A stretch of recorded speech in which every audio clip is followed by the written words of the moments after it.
નમસ્કાર મારા વાલા ખેડૂત મિત્રો। તો આજે આપણે આવી ગયા ખેતરમાં અને હું તમને આજે બતાવવાનો છું એરંડાની ખેતીવાડી। તો જોઈ શકો છો મારા વાલા, આ છે એરંડા અને આજે આપણે વાત કરીશું એરંડાની ખેતી વિશે। તો પહેલાં તો હું તમને બતાવીશ કે આ એરંડા કેવા છે ને એરંડાની અંદર કયા ખાતરોનો ઉપયોગ કર્યો છે અને આપણે વધારે માળ વજનમાં રહે અને માળ સારી બંધાય અને એરંડો ઉતરે સારો એના માટે આપણે કયા ખાતરોનો ઉપયોગ કરવો અને કેટલા ટાઈમે પાણી આપવું। તો મારા વાલા ખેડૂત મિત્રો, વિડીયોની અંદર તમારે છેલ્લે સુધી બન્યું રહેવાનું છે ને વિડીયો ગમે તો કમેન્ટ કરજો અને લાઈક કરવાનું ભૂલતા નહીં અને ચેનલમાં નવા હોય તો દિલથી ફોલો પણ કરી દેજો।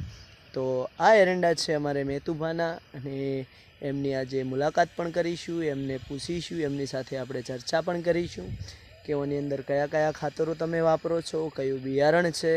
તો પહેલાં તો હું તમને બતાવીશ આખા ખેતરમાં ચારે બાજુ કે એરંડા કેવા છે। તો ચાલો ખેડૂત મિત્રો, આપણે વિડીયોને સ્ટાર્ટ કરીએ અને આગળ વધીએ। તો જુઓ મારા ખેડૂત મિત્રો, આપણે આવી ગયા છીએ ખેતરની અંદર। તો તમને જોવા તો મળતા જ હશે કે એરંડા સારા છે, માળમાં પણ બહુ સારું છે। તો ચાલો આગળ વધીએ। જુઓ, એરંડો દેખાવમાં પણ સરસ છે ને એની માળો પણ બહુ લાંબી ને મોટી મોટી છે। જુઓ, આખો નજારો તમને દેખાશે ચારે બાજુનો। તો એરંડા તો બરાબર છે એકદમ, અને જમીન આપણે કાળેતરની છે એટલે કાળેતર જમીનમાં તો તમને ખબર જ હશે કે કાળેતર જમીનમાં એરંડો સારો જ થતો હોય છે અને ઉતારમાં પણ સારો છે।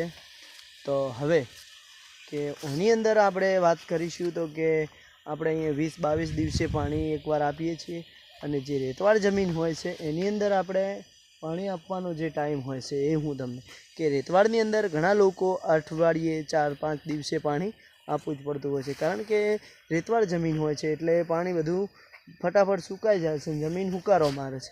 અને આપણે આ જમીન છે કાળેતર એટલે એની અંદર 20-22 દિવસે પાણી આપીએ તો પણ કોઈ વાંધો આવતો નથી। અને કદાચ આપણી માળ ફૂલ થતી હોય ને ખરાબ થતી હોય, આમ હું તમને બતાવું છું। જુઓ કે આ જે માળ છે આની જેમ થતી હોય તો તમારે ફટાફટ એક વાત યાદ રાખવાની છે કે આપણી જમીન હુકાય છે ને હુકારો મારી રહી છે, એના કારણથી એ માળ ખરાબ થાય છે। તો ફટાફટ તમારે પાણી આપવાની જરૂર છે।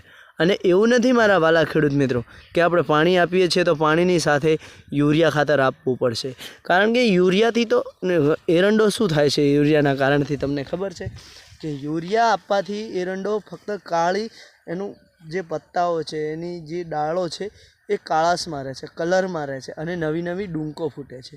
પણ વાલા, આપણે એકવાર આની અંદર અલગ એટલે કે ઘણા વિના ખાતરો આવતા હોય છે, ફર્ટિલાઇઝર ખાતરો। તમને બધા મારા ખેડૂત મિત્રો, બનાસકાંઠાના જે ખેડૂત મિત્રો છે એમને કોઈ ખાતરનું પૂછવું ના પડે, કારણ કે એમને બધા જ ખાતરોની ખબર હોય છે, જેથી કે આપણા બનાસકાંઠામાં બટાકાની મોટા ભાગે ખેતી થાય છે એટલે ઓલરાઉન્ડર આપણે અહીંયા ખાતરો મળી શકે છે। તો એકવાર એની અંદર કોટસ દાણેદાર ખાતરનો ઉપયોગ કરવાથી એટલો બધો એરંડો સારો થાય છે, એટલે કે ઉતારમાં પણ સારો મળે છે। તો જુઓ, એની અંદર આપણે ડીએપી જ્યારે જમીનની અંદર આપવાનું હતું મૂળોની અંદર એટલે કે પાયામાં, એની સાથે આપણે કોટસ દાણેદાર પણ મિક્સ કરીને પાયામાં આપ્યું છે। ભૂવાસ્ત્ર ત્રણ ભૂવાસ્ત્ર જે ઓર્ગોનિક ખેતીનું આવે છે એ પણ આપણે મિક્સ કર્યું હતું। તો એનું રિઝલ્ટ તમારી સામે છે, તમે જોઈ શકો છો।